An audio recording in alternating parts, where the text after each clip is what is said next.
Get that. Yeah. So you need to really pay attention to this word, not just for the church, but for your own relationships. They went out from us, but they really did not belong to us. For if they had belonged to us, they would have remained with us.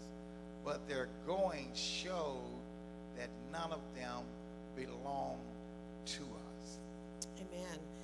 And this is the same way in families. You see, people come to church homes and get a church home for different reasons, and even in different seasons. Children come and they get things, and when they graduate from college, usually they go off and they join a church somewhere else. When they come back, if they're married, they may join another church, because it's different seasons and different reasons that they have for the particular churches. And even in the home, I remember when Jordan left the home, he was like my baby. I was going like, my last child is leaving home. I no longer have children at home. I was getting like a little, shakes there, and I was like offering him things, to stay. Pastor, but let the joker leave. Get him out. I'm like, that's my baby. So, he wasn't married yet, so we were like, okay, stay here, and you don't have to pay apartment rent and that kind of stuff, and it'll be safe, and mama could judge what time he was getting in at night, who was coming over, I was having a hard time. And so but his season had come up. It was time for him to go, and it wasn't for him to stay there always. So I had to, it was a hard thing to get through, but the way I got through it was we made his room into the exercise room.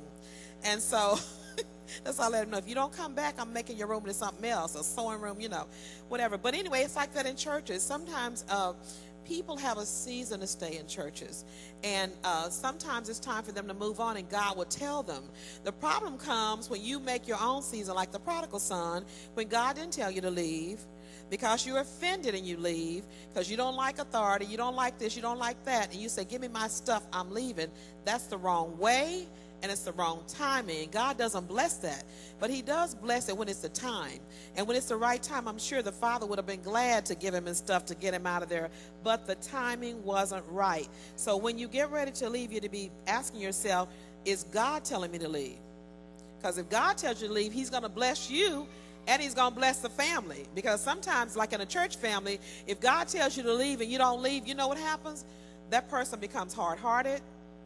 They start dying spiritually because they're so angry and offended, and they start to decay. And you know what happens when things are decay around you? It starts to really get bad, right? And it starts infecting other things and other people. And then now you got a group of people who are upset about the same issue that they don't even know anything about, and now they all want to leave. So it's best if God tells you to leave, because he's going to help if it's right, if it's the right timing and the right, if God gives you the right spirit about leaving, then you need to go, because as Pastor said earlier, all of us have left somewhere.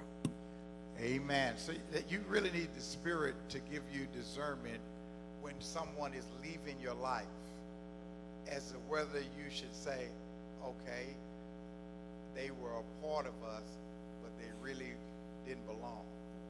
Or they were part of my life, but he really didn't belong. Because you may be trying to keep who God is trying to get out. Yes, that's right. Come on, somebody say amen to that. Amen. You got to know when to let them go. No. And you can't go crazy if the joker leaves you. Amen. Amen. It may go. be the best thing that's ever happened to you. There you go. To let him go, and let him go to her, and then she can deal with the problem. Now. And you can't go crazy over it.